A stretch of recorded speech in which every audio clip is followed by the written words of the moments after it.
முடியல, அப்பாவால அங்கீகரிக்க முடியல, கூட பிறந்த சகோதரர்களால அங்கீகரிக்க முடியல. ஆனா முதல் அங்கீகாரம் யாரு கொடுத்தான்னா பரலோகம் கொடுத்துச்சு. நீ கண்டிப்பா பெரிய ஆளா மாறுவேன்ற வார்த்தைய ஃபர்ஸ்ட் சொன்னது யாருன்னா கர்த்தர் ஒருத்தர் மட்டும்தான் சொன்னாரு. பிரதர், நீங்க நல்லா வருவீங்க, நீங்க அடுத்த லெவல் போவீங்க, அடுத்து ஒரு உயர்வு வரும்னு சொல்றதற்கு யாருமே இல்லாம இருக்கலாம். பெத்த அம்மா அப்பா கூட உங்களை பார்த்து நீ நல்லா வர்றது கஷ்டம், சின்னவன் வேணா நல்லா வருவான், பெரியவன் வேணா நல்லா வருவான், அவன் வேணா நல்லா வருவான், ஆனா நீ எல்லாம் நல்லா வருவியான்னு எனக்கு தெரியல, நீ நல்லா வரமாட்ட. யாரும் அங்கீகரிக்கல. நீங்க வேலை செய்கிற இடத்துல நிறைய பேர் அங்கீகரிக்காம இருக்கலாம், உங்க ஃப்ரெண்ட்ஸ் அங்கீகரிக்காம இருக்கலாம். ஆனா நான் நம்புறேன் இந்த வருஷத்தினுடைய முதல் மணி நேரத்துல ஒரே ஒருத்தர் மட்டும் உங்களை அங்கீகரிக்கிறார். ஒரு பரம தகப்பன் உங்களை அங்கீகரிக்கிறார். ஃபர்ஸ்ட் அங்கீகாரம் எங்க இருந்து வருது தெரியுமா? ஃபர்ஸ்ட் வார்த்தை எங்க இருந்து வருது தெரியுமா? பரலோகத்திலிருந்து ஒரு சத்தம் வருது, நான் உன்னை அக்கறைக்கு நம்புறேன்னு சொல்றவங்க மட்டும் கைகளை தட்டி, இவருடைய வார்த்தைக்கு மிஞ்சி வேற யாருடைய வார்த்தை இருக்குது?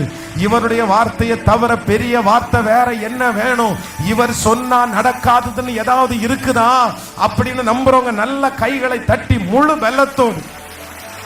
வெள்ளத்தோடு அப்பாவை பார்த்து யாரோ ஒருத்தரிடத்துல ஏசப்பா தீர்க்க தரிசனமா பேசிட்டு இருக்கிறாரு, நேருக்கு ஏசப்பா பேசிட்டு இருக்கிறாரு. மகனே, இது உனக்கான வார்த்தை தான் பாஸ்டர், நீங்க சொல்றது 100% உண்மை. யாருமே அங்கீகரிக்கல பாஸ்டர், யாருமே அங்கீகரிக்கல. நான் நல்லா இருப்பேன்னு சொன்னா யாருமே சொல்ல மாட்டாங்க. உன் வாழ்க்கை என்னமா முடியுமோன்னு நிறைய பேர் பயப்படுறாங்க. உன் வாழ்க்கை என்னமா ஆகுமோன்னு எங்க அம்மா அப்பா என்ன பார்த்து கவலைப்படுறாங்க.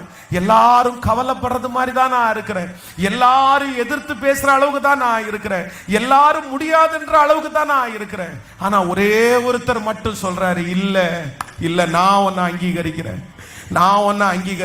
வாலிப தம்பி தங்கச்சி, ஃபர்ஸ்ட் ஏசப்பா உன்னை அங்கீகரிச்சா போதும்பா, ஏசப்பா உன்னை அங்கீகரிச்சா போதும்.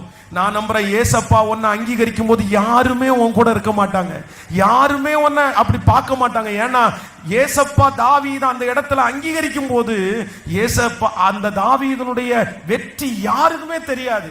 அவன் கொஞ்சம் ஆடுகளை தான் மேய்த்திட்டு இருந்தான், எல்லாருக்கும் மறைஞ்சுதான் இருந்தான்.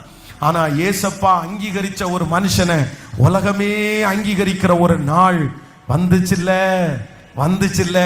இன்னைக்கு ஏசப்பா உங்களை அங்கீகரிக்கிறதுனால நான் விசுவாசிக்கிறேன், கர்த்தர் உங்களுக்கு பெத்தேல் மட்டும் உங்களை போகிறதற்கு கர்த்தர் அழைக்கல, கில்கால் மட்டும் ஆண்டவர் உங்களை போகிறதற்காய் கர்த்தர் உங்களை அழைக்கல.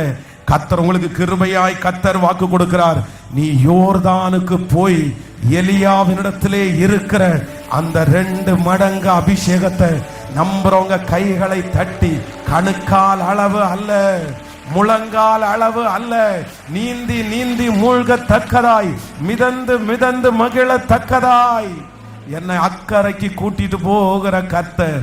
ஹல்லேலூயா.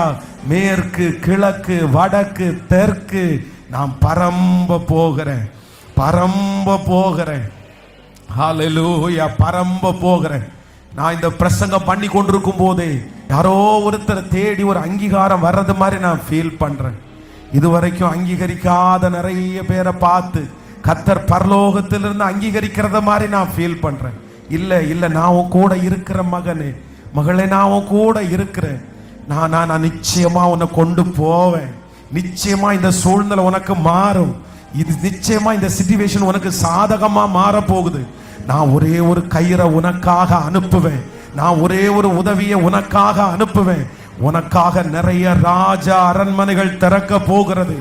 இந்த ஆண்டு உங்களுக்காக எனக்காக ராஜ அரண்மனையினுடைய கதவுகள் நமக்காக திறக்க போகுது. விசுவாசிக்கிறவர்கள் மட்டும் கரங்களை தட்டி ஆமென்.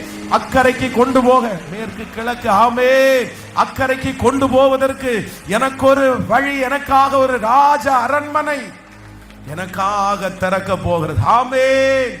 மேற்கு கிழக்கு வடக்கு தெற்கு பரம்புவா என்றிரே.